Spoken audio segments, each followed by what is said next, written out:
అంటే చిన్నప్పటి నుంచి వ్యవసాయ కుటుంబం మాది కూడా. మేమేమి రాజుల కుటుంబం కాదు, దొరల కుటుంబం కాదు. మేము సామాన్య రైతు కుటుంబం. మా ఫాదర్ మాదంతా ఒక అగ్రికల్చర్ ఫ్యామిలీ. సో మేము చిన్నప్పుడు మా పొలాలకు వచ్చేటటువంటి కూలీలు కానీ అంటే చిన్నప్పటి నుంచి కూడా చూసేవాళ్ళం. వాళ్ళ కష్టం, వాళ్ళు ఏం తింటారు, ఏం తెచ్చుకుంటారు, మా నాయనమ్మ వాళ్ళకు వచ్చిన వాళ్ళకి ఏం పెట్టేది, ఎట్లది వాళ్ళకు చూసేది. మంచిగా అంటే వచ్చిన వాళ్ళకి భోజనాలకు ఏదైనా ఉంటే తీసి వాళ్ళు ఇవ్వడము అట్లాంటివి జరిగేది ఇంట్లో. సో చిన్నప్పటి నుంచి చూసినాం, ఆ కష్టాన్ని చూసినాము స్వయంగా. రైతులు నాట్లు వేసేటప్పుడు మేము కూడా వాళ్ళతో పాటు పోయి అప్పుడు మేము ఏదో సరదాగా నాట్లు వేసామేమో. వాళ్ళందరూ కూలీలుగా వచ్చి నాట్లు వేసి ఉండొచ్చు. మేము సరదాగా నేను కూడా నాటేయాలని మేము కూడా నాట్లు వేసేవాళ్ళం వాళ్ళ పక్కలుండి. వాళ్ళు కలుపులు తీస్తుంటే మేము కలుపు తీస్తాం ఇంతని పోయేవాళ్ళం. బుడ్డలు కొడుతుంటే మేము బుడ్డలు కొడతామని పోయేవాళ్ళం. అంటే బుడ్డలు కొడుతుంటే కూడా తూకం ఇన్ని గుడ్డలు కొడితే ఇంత డబ్బులు అనేది ఇచ్చేవాళ్ళు వాళ్ళు. చాలా బాగా నాలెడ్జ్ ఉంది. సో ఇట్లా మేము కూడా కూర్చొని వాళ్ళ పక్కల కొట్టి ఇచ్చేవాళ్ళు. ఇగో నీకు ఇన్ని కొట్టించిన నువ్వు కలుపుకో, నీకు పైసలు వస్తాయి. అట్లా చిన్నప్పటి నుంచి కూడా మాకు చింతపండు కొట్టే దగ్గర నుంచి కూడా మా ఇంట్లో చూసినాం మేము. వ్యవసాయ కుటుంబం కదా. చింతపండు పడితే వచ్చి చింతపండు కూర్చొని కొట్టేవాళ్ళు, మిరప్పండు కొట్టేవాళ్ళు, నువ్వులు పండించేవాళ్ళం మేము, జొన్నలు పండించేవాళ్ళం, సద్దలు పండించేవాళ్ళం, రావులు పండించేవాళ్ళం, కూరగాయలు ప్రతి ఒక్కటి వ్యవసాయ అగ్రికల్చర్ ఫ్యామిలీ బేసిక్గా. So we know all agriculture ఫ్యామిలీస్లో ఎట్లుంటుంది, కూలీల లైఫ్ ఎట్లుంటుంది, దాన్ని కష్టపడకపోతే ఏ విధంగా ఉంటుంది అని చూసిందాం మేము. గ్రౌండ్ నుంచి చూసినాం మేము. మాకేమి కొత్త కాదు. లేకపోతే ఈరోజు మనం అగ్రికల్చర్లో లేటెస్ట్ చాలా టెక్నాలజీస్ వచ్చాయి, అవన్నీ మాకు తెలిసి కూడా కాదు. సో అవన్నీ కూడా ఇప్పుడు కూడా ఏదో ఉంటుంది మాకు చిన్న చిన్న వ్యవసాయం. అన్ని టైం ఉండదు, అవి చూడడం ఏదో గుత్తలకి ఇస్తారు, వాళ్ళు ఏదో చేస్తారు, వాళ్ళు ఏదో చేసుకుంటారు. బట్ అగ్రికల్చర్ అనేది చిన్నప్పటి నుంచి మేము చూసినాం కాబట్టి దాంట్లో ఉన్నటువంటి లోటుపాట్లు కష్టాలు అన్నీ చూసిన వాళ్ళమే. మిరప్పొడి కారం మేము కూడా మిరప్పొడి కారం అంటే ఇష్టం. అట్లా మిరప్పొడి కారం తినడము, ఉల్లిగడ్డ మిరప్పొడి కారం తినడము, ఎల్లిపాయ కారం తినడము, ఇవన్నీ కూడా రొట్టె చట్నీ, పులుసులు అన్నీ అలా మామూలుగా వ్యవసాయ కుటుంబంలోకి వెళ్ళి వచ్చిన ఇవన్నీ తెలుస్తాయి కదా. మేడం, బీజేపీ ప్రస్తావన గురించి మాట్లాడబోయే ముందు సుదీర్ఘమైన ప్రస్తావన మీకుంది కాంగ్రెస్ పార్టీతోనే. ప్రధానంగా కాంగ్రెస్ పార్టీలో రేవంత్ రెడ్డి గారితోనే మీరు విభేదించి బయటికి వచ్చారు అని అంటారు. అట్లీస్ట్ దాని గురించి అయినా క్లారిఫికేషన్. దాంట్లో ఎలాంటి వాస్తవం లేదు. ఇదంతా జస్ట్ కల్పితాలు చేసుకున్నటువంటి వాళ్ళు, రాజకీయమైన కల్పితాలా లేదా కొంతమంది ఊహాజనితమైనటువంటివి చేసుకున్నటువంటి కల్పితాలే తప్ప దాంట్లో ఎలాంటి రేవంత్ రెడ్డి గారు పిసిసి ప్రెసిడెంట్ అయితే అవ్వలేదు, కానీ ఉత్తమ్ కుమార్ రెడ్డి గారు ఉన్నారు. కానీ మీకు విభేదన మాత్రం అక్కడి నుంచే స్టార్ట్ అయింది అని అంటారు. అది వాస్తవం కాదు. అది రేవంత్ రెడ్డి గారికి కూడా తెలుసు దాంట్లో వాస్తవం లేదన్న విషయం. మధ్యలో వాళ్ళు ఏదో రేవంత్ రెడ్డి రావడం ఇష్టం లేనటువంటి వాళ్ళు కల్పించినటువంటి కల్పితాలు అవి. ఎందుకంటే జిల్లాలో రేవంత్ రెడ్డి అరుణమ్మ ఉన్నది కాబట్టి అరుణమ్మ మీద వేసేద్దాం అనేటటువంటి విధంగా ఇష్టం లేని వాళ్ళంతా నా పేరు వాడుకున్నారు. కనీసం అరుణమ్మ కాంగ్రెస్ పార్టీని వదిలేసి బీజేపీ పార్టీకి పోతుంది అన్నప్పుడు ఇదే రేవంత్ రెడ్డి గారు మిమ్మల్ని ఆపలేదా కనీసం? అసలు ఇంత కూడా ఎవరికి బయటకి హింట్ లేదు నేను పార్టీ మారుతా అని. నేను ఎక్కడ అంటే నాకు ఎవరైనా వచ్చి అడుక్కోవాలి, నన్ను ఏదో ఆపుకోవాలి, నాకేదో ఆశ చూపించాలి, నాకేదో ఎక్స్పెక్టేషన్ ఉంది, అవన్నీ ఉన్నప్పుడు నేను వెళ్ళిపోతున్నా లీక్ ఇవ్వడం, లేకపోతే 10 మంది అడుక్కోవాలనేటటువంటి ఇది చేయడం, అదంతా ఒక డ్రామా, పొలిటికల్ డ్రామా. బట్ నేను అట్లాంటిది ఎవరికి నేను పార్టీ మారుతా అనే మాట బయట ఒక్కరికి చెప్పలేదు. మా ఇంట్లోనే 15 రోజులు మేము ఫ్యామిలీ మట్టుకే డిస్కషన్ చేసుకున్నాం. మా ఇంట్లో మా ఫ్యామిలీతో మాట్లాడాను నేను, మా హస్బెండ్, మా పిల్లలు, మా సిస్టర్స్, నా ఫ్యామిలీ నా వెల్ విషర్స్ ఒక 3. వాళ్ళతోనే డిస్కషన్ అయింది తప్ప వాళ్ళకు కూడా బయట ఎవరు కూడా ఎక్కడ మాట్లాడదు ఈ విషయం అని చెప్పి. అసలు ఆ విషయం బయట ఎవరితో డిస్కషన్ చేయలేదు. ఎట్లుంటుంది, ఏముంటుంది, ఏం చేయాలి, అది రైట్ ఆర్ డిసిషన్ రాంగ్ అనేది మేమందరం డిస్కషన్ చేసి అందరి ఆలోచనతో అందరి యొక్క అభిప్రాయం తీసుకుని నేను డిసిషన్ తీసుకున్నా. సో పొలిటికల్గా ఎవరికి కూడా ఎక్కడ నేను పోతున్నా అని కానీ పోతాను కానీ ఎవరికి నేను చెప్పలేదు. ఈవెన్ మై కాన్స్టిట్యున్సీలో నా కార్యకర్తలకు కూడా నేను చెప్పలేదు పార్టీ మారుతున్నాను. మరి అంత ధైర్యం ఏంటి మేడం? నాకు అర్థం అంతే. అది దట్ ఈస్ టీకేరుణ. ఏదేమైనా బీజేపీ పార్టీకి అయితే జాయిన్ అయ్యారు, కానీ బీజేపీ పార్టీ అని అంటే సిద్ధాంతాల గల పార్టీ. అయితే అలాంటి పార్టీలో మీరు ఎలా ఇమ్మడతారని అనుకున్నారు ఒకటి. రెండోది జాతీయవాదం అయితే బలంగా ఉంటుంది, మీకు ఆ వాదం ఉంది అని అన్నారు. నాకు ఇంట్రెస్ట్ ఉంది నేషనల్ పాలిటిక్స్ అని. కానీ ఈరోజు చూసినట్లయితే కేసీఆర్ కూడా నేషనల్ పాలిటిక్స్లోకి వచ్చే ప్రయత్నం. ఒక పక్క సోనియా గాంధీ కావచ్చు, లేకపోతే రాహుల్ గాంధీ కావచ్చు, కాంగ్రెస్ని కొద్దిగా బలోపేతం చేసే ప్రయత్నం చేస్తున్నారు. అందులో భాగంగా పాదయాత్ర కూడా చేశారు. సో ఇటు బీఆర్ఎస్ ఇటు కాంగ్రెస్ మధ్యలో బీజేపీ 50 ఏళ్ల నుంచి బీజేపీ ఇక్కడ ప్రయత్నిస్తుంది తెలంగాణని సాధించాలి అని. కానీ ఒక పక్క ఆమ్ ఆద్మీ పార్టీ లాంటివి చూస్తే పోరాడిన మొదటిసారే ఏకంగా గవర్నమెంట్ పంజాబ్లో స్థాపించింది అక్కడ. కానీ బీజేపీ పార్టీ 50 సంవత్సరాల నుంచి ప్రయత్నిస్తుంది. సో గత ఎన్నికల్లో చూస్తే 4 పార్లమెంట్ స్థానాలు వచ్చాయి, మీరు కొద్దిగా తక్కువ స్వల్ప ఓట్లతో ఓడిపోయారు. సో ఈసారి 50 సంవత్సరాల కళని బీజేపీ పార్టీ ఏ రకంగా సాధించుకోబోతుంది అని అంటే? తప్పకుండా బీజేపీ యొక్క కళ కాదు ఇది, కళ అనడం బీజేపీ కళ అనడం, తెలంగాణలో అధికారంలోకి రావడం అనేది కళ కాదు. ఎప్పుడు వాస్తవ రూపంలోనే బీజేపీ ఆలోచిస్తుంది. కళలు కనడం అనేది అది డిఫరెంట్, వాళ్ళ యొక్క ఇది ఉంటుంది. ఏదో గాలిలోకి వదిలేసి కళలు కనడం అనేది కళలు కానే వాళ్ళ యొక్క ఆలోచన.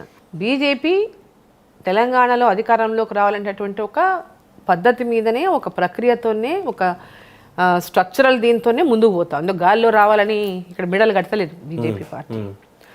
సో ఇక్కడ బీజేపీ ఇప్పుడు నేషనల్ పార్టీ, ఇప్పుడు బీఆర్ఎస్ పార్టీ నేషనల్ పార్టీ అనడానికి ఎట్టి పరిస్థితుల్లో వీలు లేదు. కేసీఆర్ టీఆర్ఎస్ని బీఆర్ఎస్ చేసినంత మాత్రాన అది జాతీయ పార్టీ అయిపోదు. జాతీయ పార్టీ నాయకునికి ఉండవలసినటువంటి లక్షణాలు కేసీఆర్కి లేవు. ఆయన ఏంటంటే ఏదో టీఆర్ఎస్ పార్టీగా 2 సార్లు ఓట్లు వేశారు, ఇక మళ్ళీ 3వసారి టీఆర్ఎస్ పార్టీగా ఓటు పడుతుందో లేదో, ఏదో జిమ్మికి చేద్దాం ప్రజల లోపల, మళ్ళీ కొత్త జిమ్మికి చేద్దాం అనేటటువంటి ఆలోచనతోనో జాతీయ పార్టీ నేను కేంద్రంలో పోతున్నాను, నేను జాతీయ స్థాయిలో కొట్లాడతా, నేను జాతీయ నాయకులు కావాలా, కేంద్ర స్థాయిలో ఇన్నేళ్ల నుంచి ఏమి జరగలేదు, నేనే పోయి రేపు దేశాన్ని ఉద్ధరిస్తా అని మాట్లాడుతున్నాడు.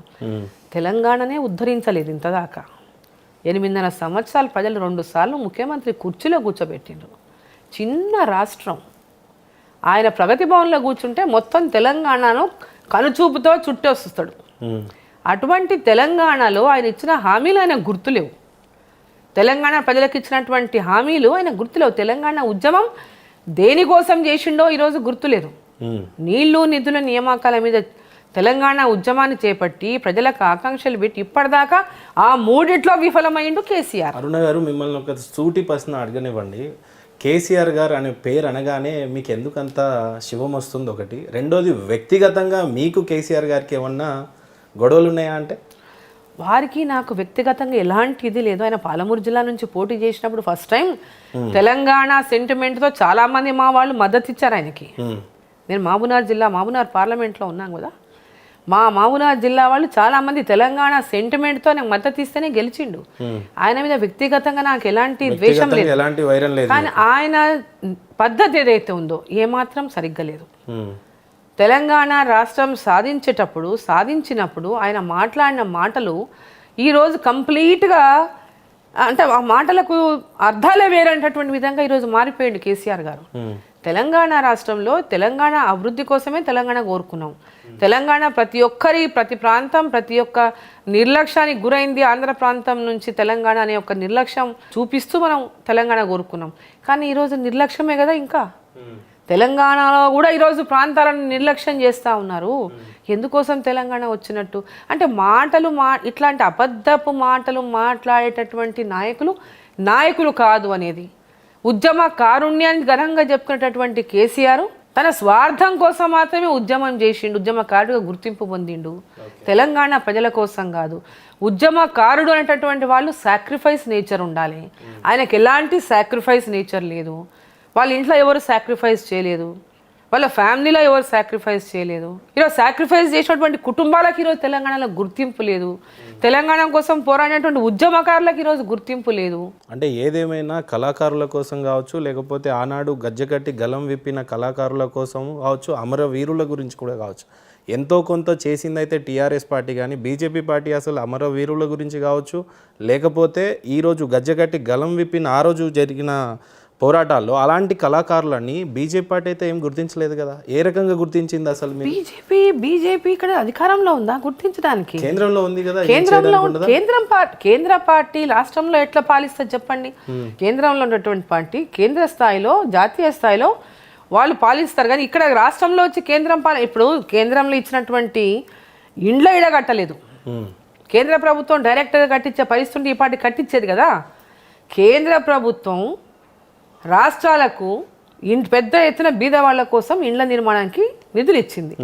ఇక్కడ దాకా ఏ గ్రామంలో కూడా ఒక్క నిధి కూడా ఒక్క ఇల్లు కూడా కేంద్ర ప్రభుత్వం ఇచ్చిన నిధులు ప్రధానమంత్రి ఆవాస్ యోజన కింద ఇచ్చిన నిధులు ఏ ఊర్లో కూడా కట్టలేదు. కేంద్ర ప్రభుత్వం నిధులు అన్నీ కూడా ఈరోజు రాష్ట్ర ప్రభుత్వం ద్వారానే ఖర్చు పెడతా ఉన్నారు కదా. ఎక్కడైనా రాష్ట్ర ప్రభుత్వం కేంద్ర ప్రభుత్వం పేరు చెప్తున్నదా?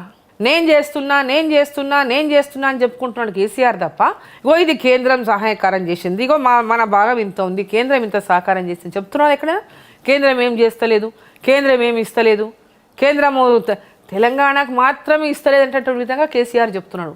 దేశవ్యాప్తంగా అన్ని రాష్ట్రాలను సమతుల్యంగా సమతూకంగా కేంద్ర ప్రభుత్వం ఈరోజు అన్ని ప్రాంతాలను సమంగా చూస్తుంటే ముఖ్యమంత్రి కేసీఆర్ మాత్రం ఇక్కడ కూడా మళ్ళీ సెంటిమెంట్తో లబ్ధి పొందాలని, సింపతి గెయిన్ చేయాలని కేంద్రం నిధులు ఇస్తలేనటువంటి డ్రామా మాట్లాడుతున్నాడు. ఇదిలో ఉంటా మేడం, ఒక పక్క అధికార పార్టీ సెకండ్ ప్లేస్ కోసం కొట్టుకుంటున్నాయి, బీజేపీ కావచ్చు లేకపోతే కాంగ్రెస్ కావచ్చు. తెలంగాణలో జస్ట్ ఏబీసీ అయితే బీసీలోనే కొట్లాటలు జరుగుతున్నాయి, బీజేపీ వర్సెస్ కాంగ్రెస్. కానీ అధికారంలో మాత్రం ఖచ్చితంగా మేమే ఉంటామని కేసీఆర్ అంటున్నాడు. బీసీల కోసం వాళ్ళిద్దరు కొట్లాడుకోవాలి, బీఆర్ఎస్ కాంగ్రెస్ కొట్లాడుకోవాలి. ఏ స్థానానికి బీజేపీ ఖచ్చితంగా తమ యొక్క బట్ ఏదైనా కాంగ్రెస్ కి కొద్దిగా ట్రెడిషనల్ ఓట్ బ్యాంక్ ఉంది కదా మేడం, బీజేపీకి అది కూడా లేదు కదా. కాంగ్రెస్ పార్టీనైనా అట్లీస్ట్ దాన్ని ఎట్లా అధిగమిస్తారు? మీరు ఒక్క మాట వినండి. కాంగ్రెస్ పార్టీ కానీ బీఆర్ఎస్ పార్టీ కానీ ఇవాళ కాంగ్రెస్ పార్టీ పరిస్థితి మనం చూసిండ్రు, మీరు మునుగోడులో చూసిండ్రు, అంతకుముందు హుజురాబాద్లో చూసిండ్రు, అంతకుముందు దుబ్బాక్లో చూసిండ్రు, జిహెచ్ఎంసీలో చూసిండ్రు. దినదినంగా ఆ పార్టీ పరిస్థితి కళ్ళతో చూస్తున్నారు. ఆ పార్టీలో ఉన్నటువంటి లుకలుకలు చూస్తున్నారు. పార్టీలో ఎక్కడ ఒక ధీమా అనేది పార్టీ కోల్పోయింది. కింది స్థాయిలో కూడా కాంగ్రెస్ పార్టీలో ఉన్నటువంటి క్యాడర్ కూడా ఆ నమ్మకాన్ని కోల్పోయింది.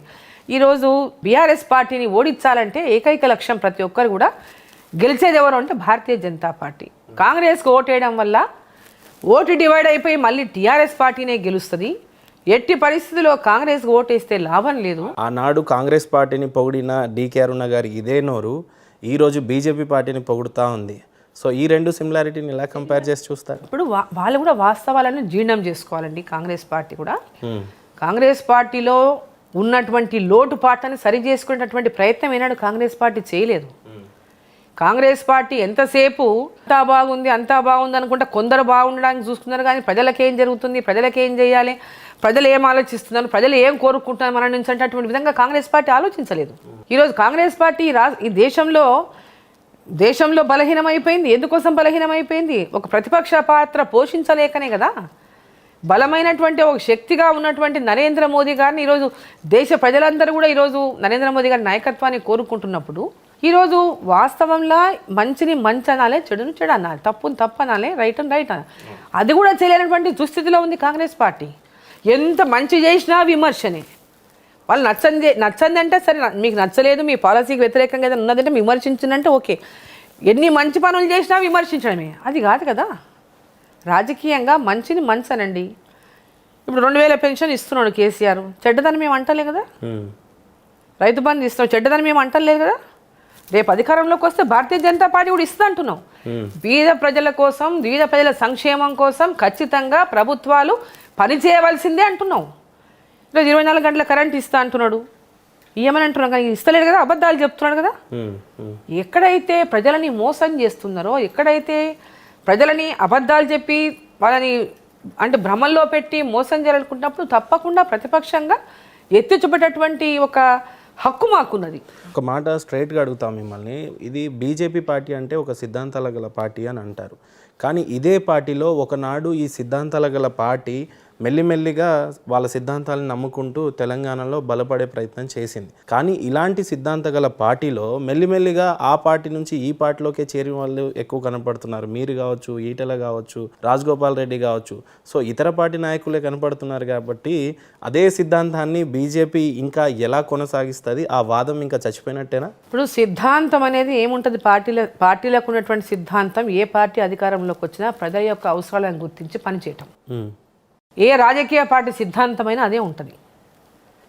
రాజకీయ పార్టీ సిద్ధాంతం ఈ రాష్ట్ర ప్రజలకు కానీ దేశ ప్రజలకు కానీ అధికారంలోకి వచ్చే ముందు ఎన్నికల్లో పోటీ చేసినప్పుడు ప్రజలకు మనం ఏమి హామీ ఇచ్చినాము, ఏమి చెప్పినాం, ప్రజలు మన నుంచి ఏమి కోరుకుంటున్నారు, మనం ఏ విశ్వాసాన్ని ప్రజలకు కలిగించినాము, ఆ ప్రజలకు ఉన్నటువంటి విశ్వాసం మనల్ని గెలిపించినప్పుడు ఆ విశ్వాసం ద్వారా మనం ప్రజలకు ఇచ్చినటువంటి హామీని నెరవేరుస్తున్నాం అనేది ప్రధానమైనటువంటి సిద్ధాంతం. ఆ సిద్ధాంతానికి కట్టుబడి పనిచేయడమే రాజకీయ పార్టీల యొక్క సిద్ధాంతం ఉండాలి. మిగతా సిద్ధాంతాలు ఏముంటాయి? ఒక్కొక్క పార్టీకి ఒక్కొక్క సిద్ధాంతం ఉండొచ్చు. ఇప్పుడు కేసీఆర్ పార్టీకి సిద్ధాంతం చెప్పండి ఒకసారి. టీఆర్ఎస్ పార్టీ సిద్ధాంతం ఏంటి? తెలంగాణ ప్రత్యేక రాష్ట్రం అయిపోయింది. బంగారు తెలంగాణ వల్ల ఎక్కడుంది? అది కాలేదు. బంగారు తెలంగాణ అనేటటువంటిది లేనే లేదు కదా. అది కేవలం బంగారు తెలంగాణ అనేది కాదు, బంగారు కుటుంబం. అది కేసీఆర్ కుటుంబానికి పరిమితం అయిపోయింది. ఇక ఎక్కడుంది బంగారు తెలంగాణ? ఇది ఇలా ఉంటే మేడం, మరి బీజేపీ పార్టీలోకి జాయిన్ అయిన వాళ్ళు జాయిన్ అంటే అయ్యి మళ్ళీ తిరిగి వెళ్ళిపోయారు. క్యూనిస్ మల్లన్న కావచ్చు, దాసోజీ శ్రవణ్ గారు కావచ్చు, స్వామిగౌడ్ కావచ్చు, ఇలా వచ్చినట్టే వచ్చి రిటర్న్ వెళ్ళిపోయారు. ఆ సిద్ధాంతాలు నచ్చకే వెళ్ళిపోయాము అని చెప్పి ఆ తర్వాత స్టేట్మెంట్ ఇచ్చారు. ఇది సరే, పొలిటికల్ స్టేట్మెంట్స్ ఏదైనా ఇస్తారనుకోండి, ఒక పార్టీలో మారినప్పుడు కానీ మారేటప్పుడు కానీ పొలిటికల్ స్టేట్మెంట్ ఫేస్ సేవింగ్ ఏదో ఒక స్టేట్మెంట్ వాళ్ళకు నచ్చిందో చెప్పాల్సిందే. సో ఇక్కడ మటుకు నచ్చకపోయినరా నచ్చిపోయినా కాకుండా ఇక్కడ వాళ్ళు ఇమ్మడలేకపోయినా అని కూడా కరెక్ట్. వాళ్ళు అనుకున్నట్టుగా వాళ్ళు ఊహించినట్టుగా వాళ్ళకి ఇక్కడ వాళ్ళు కంఫర్ట్ ఫీల్ కాకపోయి ఉండొచ్చు. అది వాళ్ళ రీజన్ అయ్యి ఉంటుంది. మిగతా రీజన్స్ అని వాళ్ళకు ఇక్కడ మీరు కంఫర్ట్ గా ఫీల్ అయింది, వాళ్ళు డిస్కంఫర్ట్ ఫీల్ అయ్యింది. వాళ్ళకి ఏమి ఎక్స్పెక్టేషన్స్ ఉన్నాయో మనకు తెలియదు కదా. ఒక్కొక్కరు ఒక రకమైనటువంటి ఎక్స్పెక్టేషన్స్ ఉంటాయి. పొలిటికల్ గా ప్రతి ఒక్కరు ఒక ఎక్స్పెక్టేషన్స్ తోనే ఉంటారు. రాజకీయాలు ఎక్స్పెక్టేషన్స్ లేకుండా ఏ రాజకీయ నాయకుడు ఉండడు. ఏ రాజకీయ నాయకుడు నాకు ఎలాంటి ఎక్స్పెక్టేషన్స్ లేవు అంటే పచ్చబద్ధం. ఎక్స్పెక్టేషన్స్ తోనే రాజకీయం చేయడానికి ఈ పార్టీలో చేరినా ఊరికెందుకు వస్తారు? ఈ పార్టీలో పనిచేయాలా, మాకు రేపు పొద్దున గుర్తింపు కాల గెలవాలనే వస్తారు. ఇక్కడ టైంపాస్కి మేము ఏదో వచ్చి సేవ చేస్తామని ఎవరు రారు. అధికారం వస్తే మేము సేవ చేస్తాం ప్రజలకు అంటారు ఎవరైనా కానీ. సో అక్కడ కూడా వాళ్ళకు వచ్చినప్పుడు వాళ్ళ ఏమి ఇక్కడ నుంచి ఆశించినో, ఎలాంటి ఎక్స్పెక్టేషనో తెలియదు. వాళ్ళు ఏమనుకున్నా, సో వాళ్ళకి ఎలాంటి ఇబ్బంది కలిగిందో, ఏ రకమైనటువంటి ఉందో మనకు తెలియదు. We don't know. తెలియని విషయాల గురించి చర్చించడం అనేది కరెక్ట్ కాదు.